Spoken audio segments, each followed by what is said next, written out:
अस्सलामु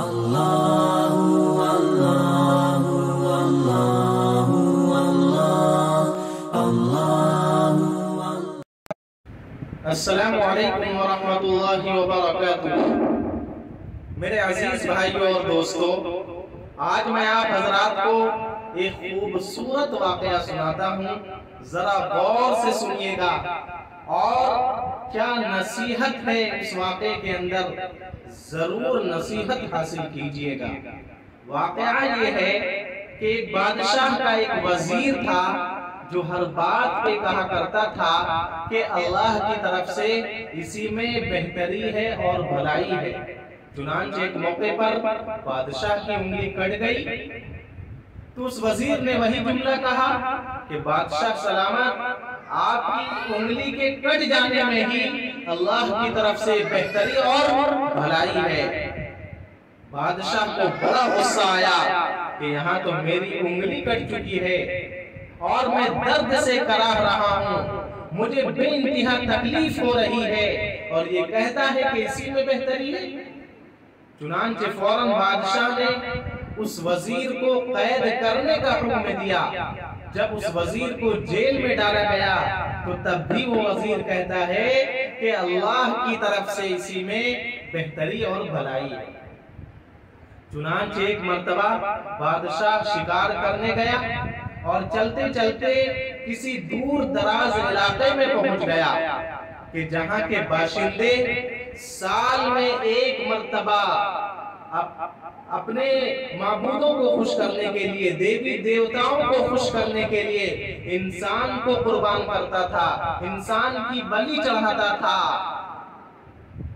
उन लोगों ने बादशाह सलामत को पकड़कर बलि चढ़ाने का जब इरादा किया तो जब नजर पड़ी उंगली पे तो पता चला कि उंगली तो कटी हुई है और ऐबदार इंसान को कुर्बान नहीं किया जा सकता है देवी देवताओं को खुश करने के लिए। चुनांचे उन लोगों ने बादशाह को छोड़ दिया।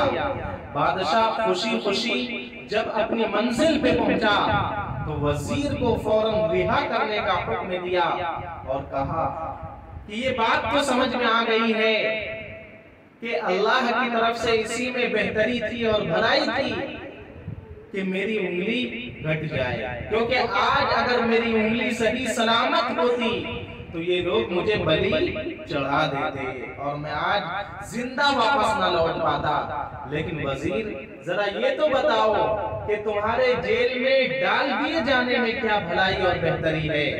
उस वजीर ने कहा, बादशाह सलामत, इसी में बेहतरी और भलाई है, क्योंकि अगर मैं जेल में ना होता तो आपके साथ मैं भी शिकार को जाता और चूंकि आपकी उंगली कटी हुई थी तो वो लोग मुझे क्या करते, कुर्बान कर देते, बलि चढ़ा देते। लिहाजा इसी में बेहतरी और भलाई थी कि मुझे जेल में डाल दिया जाता। मेरे दोस्तों, आपने क्या नसीहत हासिल की है कि इंसान को कभी भी तकदीर पर नाला नहीं होना चाहिए, शिकवा नहीं करना चाहिए। अल्लाह ने हमारे और आपके लिए जो कुछ लिखा है, हमारी और आपकी किस्मत में जो कुछ लिखा है, यही हमारे हक में बेहतर है।